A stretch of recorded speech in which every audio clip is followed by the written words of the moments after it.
মরুভূমির সাধারণ বালু সূর্যের প্রখর তাপে রূপান্তরিত হয় নীল রঙের শক্তিশালী বিদ্যুৎ কোষে। এক টুকরো নিস্তেজ কাঁচ সূর্যের উত্তাপকে আপনার ঘরের এসিতে রূপান্তর করে। সোলার প্যানেল তৈরির পর্দার পেছনে সেই সিলিকনের বিস্ময়কর গল্প চলুন জেনে নেই।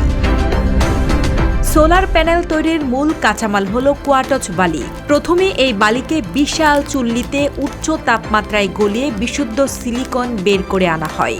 এই বিশুদ্ধ সিলিকনকে বিশেষ প্রক্রিয়ায় ঠান্ডা করে একটি বিশাল ও ভারী বেলনাকৃতি খণ্ড বা ইনগট তৈরি করা হয়। এটি প্যানেলের মূল ভিত্তি। পরের ধাপে সেই সিলিকন ইনগটকে হীরের করাত দিয়ে অতি পাতলা স্লাইড করে কাটা হয়, যাকে বলা হয় ওয়েফার।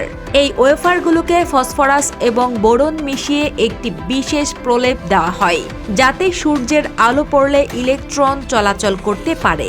এরপর সেগুলোর উপর রূপালী রঙের সরু ধাতব তারের গ্রিড বসানো হয়। এভাবেই সাধারণ সিলিকনের টুকরোটি একটি সক্রিয় সোলার সেলে পরিণত হয়, যা সরাসরি বিদ্যুৎ প্রবাহে সক্ষম।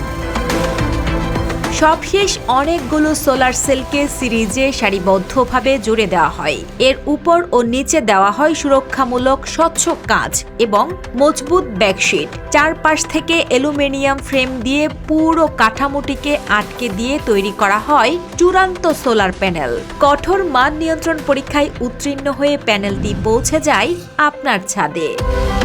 সোলার প্যানেল এখন সারা বিশ্বে বিলিয়ন ডলারে ব্যবসা হয়। চীন বিশ্বের সবচেয়ে বড় উৎপাদক হলেও আমেরিকা, ভারত এবং জার্মানির মতো উন্নত দেশগুলোতে এর চাহিদা তুঙ্গে।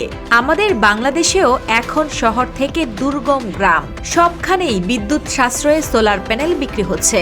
দামের ক্ষেত্রে প্যানেলের কার্যক্ষমতা প্রধান মাপকাঠি।